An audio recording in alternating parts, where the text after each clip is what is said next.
Salah satu hubungan yang susah akur selain pasangan yang sedang berantem adalah hubungan antara desainer dan developer. Desainer enggak suka developernya karena website yang didevelop ternyata tidak sama dengan apa yang sudah didesain. Begitu juga dengan developer tidak suka dengan desainernya karena desain yang dibuat itu terlalu rumit dan susah untuk di-develop. Nah, bagaimana cara mengatasi hal ini? Salah satunya adalah dengan desain handover. Desain handover atau desain handoff adalah proses transfer file desain dari desainer ke developer sehingga desain yang sudah desainer buat bisa dimengerti dan mudah digunakan oleh developer di proses development nanti. Tidak ada proses handover yang sempurna karena setiap developer punya preferensinya sendiri-sendiri. Maka dari itu, di video ini saya akan share proses handover yang biasanya saya lakukan ke developer saya. Hal apa saja yang perlu dilakukan, yang perlu disiapkan, dan yang perlu dibuat supaya developer bisa lebih nyaman bekerja dengan kita. Begitu juga kita bisa lebih akur dengan para developer. Tapi sebelumnya, intro dulu. Bikin website portofolio maupun website untuk usaha sekarang lebih mudah dengan hPanel dari Niaga Hoster. Karena punya fitur website builder, jadi kamu bisa bikin website dengan cepat tanpa perlu coding. Caranya, pilih salah satu paket hosting. Rekomendasi saya adalah paket bisnis karena yang paling worth it. Oh ya, di halaman pembayaran, masukkan kode kupon KukuHaldi untuk dapat diskon sebesar 10%. Lalu pilih hostinger website builder. Pilih jenis websitenya, ketik deskripsi singkat biar bisa dibuild oleh AI. Jadi deh, tinggal drag and drop aja buat ngedit. Saya percaya dengan Niaga Hoster karena saya sendiri menggunakannya untuk website portofolio saya, yaitu kukuhaldi.com. Sudah terbukti aksesnya cepat, fitur hosting lengkap, dan yang terpenting, customer support 24 jam. Dapatkan diskon hosting hingga 79% plus gratis domain dengan cara klik link yang ada di deskripsi. Dapatkan juga bonus file Figma dari desain yang pernah saya buat dengan ketentuan seperti berikut. Halo semuanya, kembali dengan saya Kuku Aldianto, seorang UI UX designer dari dusweb.com. Sebenarnya proses handover ini berbeda-beda. Saya yakin setiap tim juga punya proses handover yang unik.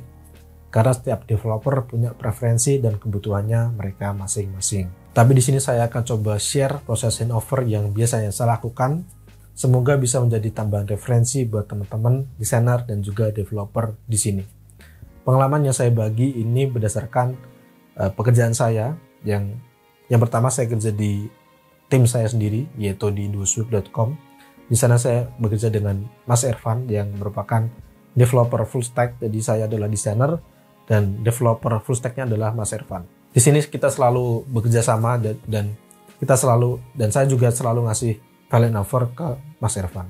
Dan pekerjaan yang kedua juga saya kerjakan sekarang juga, yaitu adalah saya sebagai UI designer di sebuah perusahaan agensi web design di Australia, namanya boldwebdesign.com. Di sana saya juga sebagai desainer dan kebanyakan di sana saya mengerjakan web design. Di sana setelah satu project web design selesai,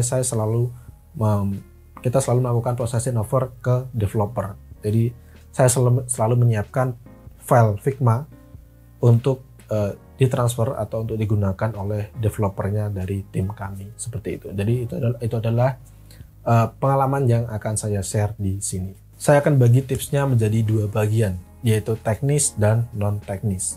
Kita masuk ke bagian yang non-teknis dulu. Yang pertama, tanya langsung ke developer. Cara paling enak dan tidak menerka-nerka adalah tanya langsung ke developer kita. Hal apa saja yang mereka butuhkan.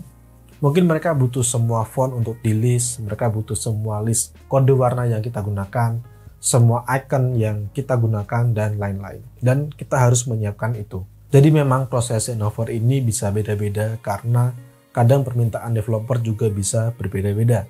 Yang penting harus tetap tektokan dan jaga komunikasi antara desainer dan developer. Yang kedua, ajak developer pakai inspect panel di Figma. Ini kasusnya kalau pakai Figma ya, karena saya sehari-hari memang menggunakan Figma. Dan Figma user pasti sudah tahu kalau di Figma ada namanya developer mode. Dan akan saya tunjukkan sedikit saja untuk bayangan buat teman-teman yang belum tahu. Ini adalah tampilan Figma, salah satu file desain kami. Ini saya menunjukkan ini file Figma ini karena ini sudah live ya, sudah live, jadi harusnya nggak apa-apa, sudah live. Dan untuk teman-teman yang pengen ngecek, saya agak lupa nama websitenya, bentar saya cari dulu ya. Scuba, oh ya ini, adalah scuba.com. Nah, di sini agak berbeda. Kalau kalian lihat di sini kan di home, di hero-nya ini kan gambarnya gini ya, tapi di website yang live itu video. Nah, ini bukan gara-gara developernya nggak bisa bikin, bukan, tapi karena memang ini adalah request sendiri dari klien, seperti itu. Tapi untuk halaman yang lain dan section di bawahnya ini sama semuanya. Ini adalah desainnya, dan ini adalah website yang sudah live. Nah, ini sama semuanya. Ini sama semuanya. Nah, ini ada yang rusak. Nanti biar dibenerin developernya. Sama semuanya. Keren sih, keren. Oke, lanjut ke developer mode. Untuk ke developer mode, teman-teman developer bisa ke sini. Di pojok sini. Nah, nanti akan, kalau kalian hover ada tulisan dev mode. Klik saja. Nah, nanti kalian bisa inspect elemen kayak kalau kalian inspect elemen di browser. Ya, ini mirip. Kalian klik saja elemen yang mau kalian inspect, misal button ini. Nanti akan keluar CSS-nya.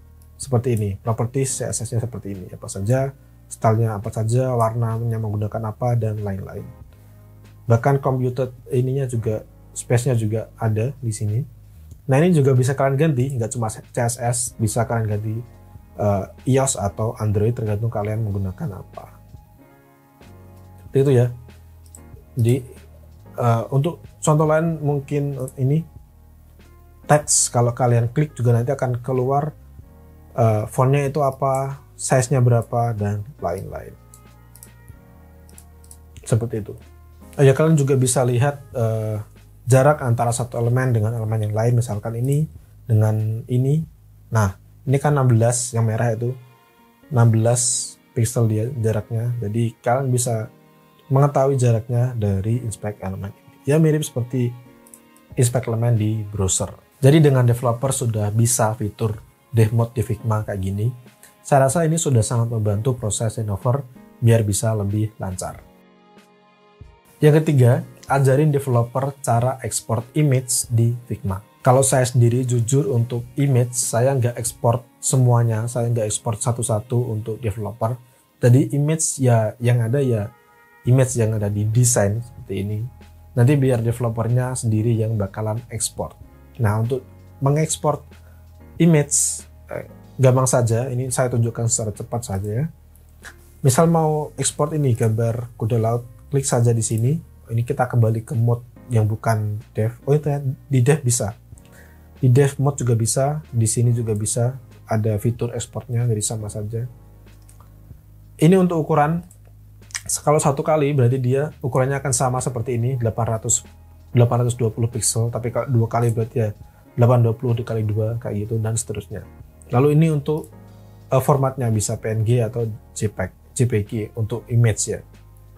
Tapi kalau kalian mengekspor icon misalkan ini, saya sarankan menggunakan SVG karena ya masih bisa diedit warnanya oleh developer saat development nantinya, seperti itu.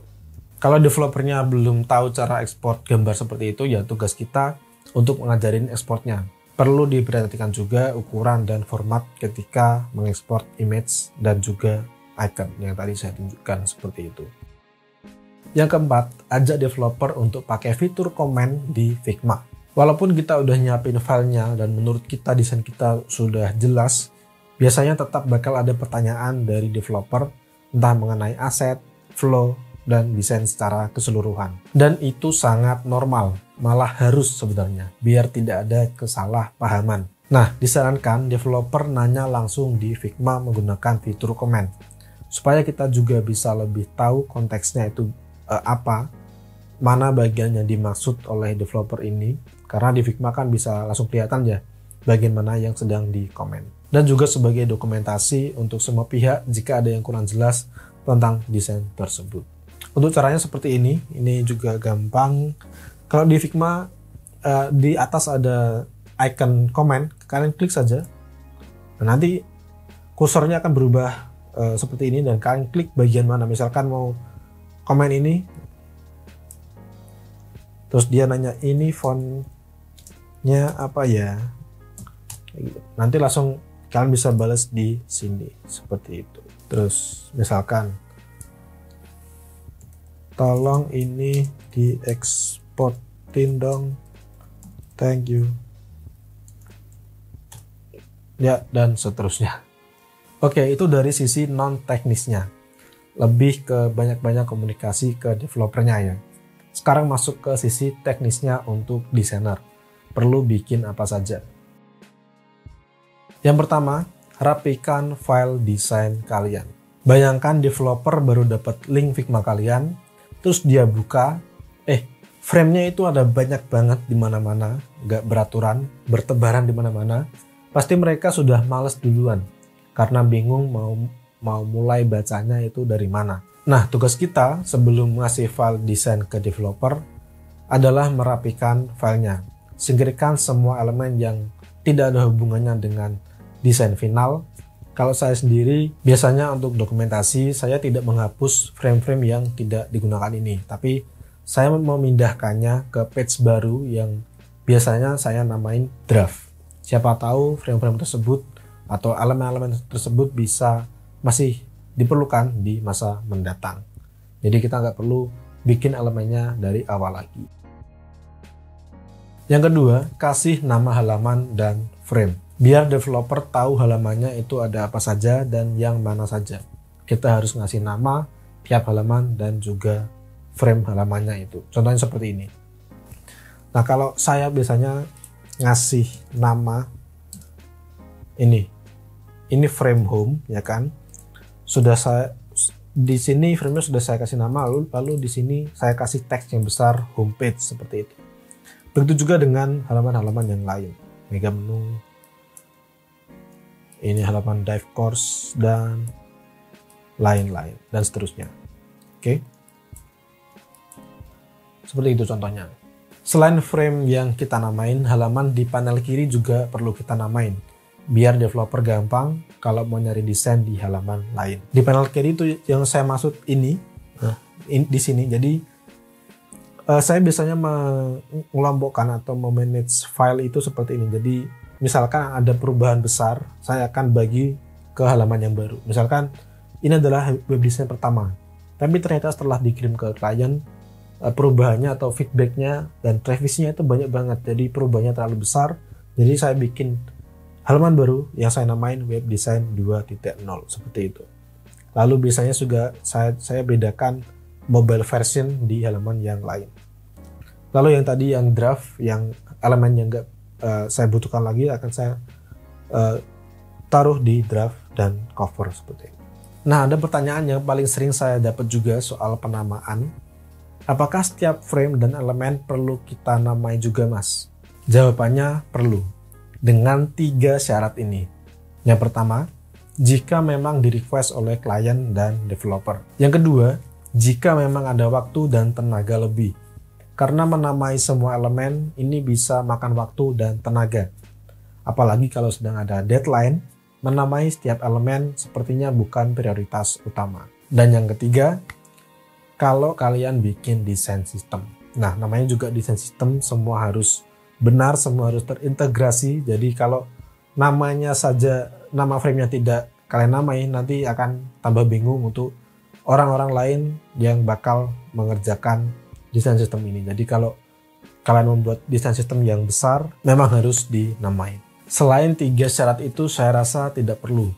Kalau saya sendiri memang jarang ngasih nama ke semua elemen, karena saya biasanya kerja di agensi yang butuh kecepatan. Selain itu, klien juga kebanyakan tidak peduli dengan file Figma-nya. Mereka biasanya hanya melihat prototipe dan website yang sudah live saja. Sepertinya menamain halaman saja kayak yang tadi saya lakukan itu sudah cukup. Yang ketiga, bikin user flow. terutama untuk project mobile app. Sepertinya user flow ini adalah salah satu hal yang wajib, biar semua pihak mulai dari developer, project manager, dan klien tahu bagaimana flow yang benar dari desain kita. Untuk tutorial bikin user flow sudah pernah saya bikin di video ini menggunakan Overflow, tapi kalian juga bisa langsung bikin di Figma juga kalau kalian mau. Lalu untuk project web design, biasanya saya cukup bikin flow dalam bentuk sitemap saja. Contohnya seperti ini. Sitemap seperti ini, jadi homepage bisa ke menu, dan di bawah homepage ini ada halaman apa saja dan bisa kemana saja seperti ini. Dia simple saja kalau website ya, cukup bikin sitemap. Dan ini juga nggak begitu banyak halamannya, cuma segini. Jadi sitemapnya juga kecil seperti itu. Yang keempat, bikin prototype. Sekali lagi, untuk project web app atau mobile app, saya rasa prototype ini wajib dibikin. Selain biar developer tahu gimana interaksi app-nya nanti, prototype ini juga harus ditunjukkan ke klien, biar mereka bisa mencoba dan ngerasain gimana kalau desain itu sudah jadi nantinya. Untuk project web design, sebenarnya saya jarang bikin, kecuali memang ada interaksi yang unik dan perlu ditunjukkan ke developer maupun klien. Untuk tutorial bikin prototype sudah banyak saya bikin juga di channel ini. Salah satunya adalah ini, membuat aplikasi Cominfo. Nanti akan saya cantumkan video di atas ini. Oke. Yang kelima, bikin style guide. Style guide adalah kumpulan style yang kita gunakan dalam desain kita, mulai dari font, color, button, dan elemen-elemen lainnya. Akan saya tunjukkan contohnya di sini. Karena ini websitenya kecil, termasuk kecil, sedikit halamannya, dan jadi style guide-nya yang saya buat untuk project ini juga kecil atau sedikit. Yang pertama ada font, ada H1, H2, H3, dan body text. Di sini ada propertiesnya, pakai font apa dan ukurannya berapa, kayak gitu. Dan kalau bisa, biar semuanya konsisten di desain kita di semua halaman, daftarkan style ini ke sini, buat local style di sini, oke? Biar desain kalian itu konsisten, gitu aja. Lalu ada colors, namai warnanya itu apa saja, dan sebutkan juga, kasih color kodenya seperti ini. Ini cuma contoh saja ya, untuk layoutnya terserah kalian mau bikin bagaimana. Untuk color ini juga kalau bisa kalian save sebagai style di sini untuk memastikan warna yang kalian gunakan itu sama di seluruh desain kalian. Yang ketiga ada icons. Nah, ini kebetulan project ini yang banyak itu gambar, jadi jarang pakai icon. Iconnya cuma ada sedikit seperti ini. Lalu button di sini juga biasanya saya bikin beberapa stage ya, ada main button, secondary with icon, dan alternatif seperti ini. Dan ini kalau bisa gunakan atau buat komponen, ini komponen. Jadi kalau kalian mau mengubah button di seluruh website, kalian nggak perlu rubah dari halaman satu ke halaman lainnya. Kalian hanya perlu rubah satu komponen ini saja, seperti itu. Dengan style guide yang seperti ini akan memudahkan developer di awal proses development, karena mereka jadi tahu mereka harus import font apa saja, mereka harus bikin style untuk warna apa saja, dan bikin komponen untuk elemen apa saja. Yang keenam, bikin custom thumbnail. Kalau yang ini gak penting sih sebenarnya. Tujuannya biar file kita kelihatan lebih rapi jika dilihat dari dashboard Figma, dan biar lebih mudah mencarinya. Ada baiknya kita bikin custom thumbnail untuk tiap file. Untuk tutorial cara bikin custom thumbnail sudah pernah saya buat juga di video yang satu ini. Nah, itu adalah beberapa tips yang bisa saya berikan untuk proses handover bisa lebih lancar. Nah, masalahnya jika kita sudah melakukan semuanya itu tapi developer masih tidak mau mendevelop sesuai dengan desain kita, solusinya adalah konsultasi ke project manager. Biarkan project manager yang memutuskan harus bagaimana. Kadang memang ada beberapa desain yang tidak jadi di-develop karena memakan banyak waktu dan resource, sedangkan deadline-nya itu sudah mepet. ini bisa dipahami dan saya dari sisi desainer bisa mengerti. Tapi kadang ada juga developer yang nggak mau develop persis dengan desain karena memang dianya saja yang malas. Kalau ini saran saya untuk oknum-oknum seperti ini supaya kerja lebih keras. Karena ingat, secapek-capeknya kita kerja, lebih capek lagi orang yang nyari kerja. Itu dulu video desain handover kali ini. Saya tahu cara-cara yang saya share tadi itu bukanlah best practice-nya, maka dari itu silakan disesuaikan dengan tim kalian masing-masing, mana tips yang bisa diterapkan. Saya juga sangat menerima jika ada yang mau mengoreksi ataupun memberi saran tentang tips-tips tadi. Silakan langsung tulis di komentar di bawah, biar teman-teman yang lain juga bisa belajar. Untuk nonton video desain Figma yang lain, silakan ke playlist yang ini. Follow juga Instagram dan TikTok Kuku Aldi, karena di sana saya sering share tips-tips tentang freelance dan UI UX design. Share juga video ini ke teman-teman kalian supaya kita bisa belajar bersama. Dan pesan saya adalah desain dulu aja, nanti juga bisa. Saya Kepal Danto, pamit.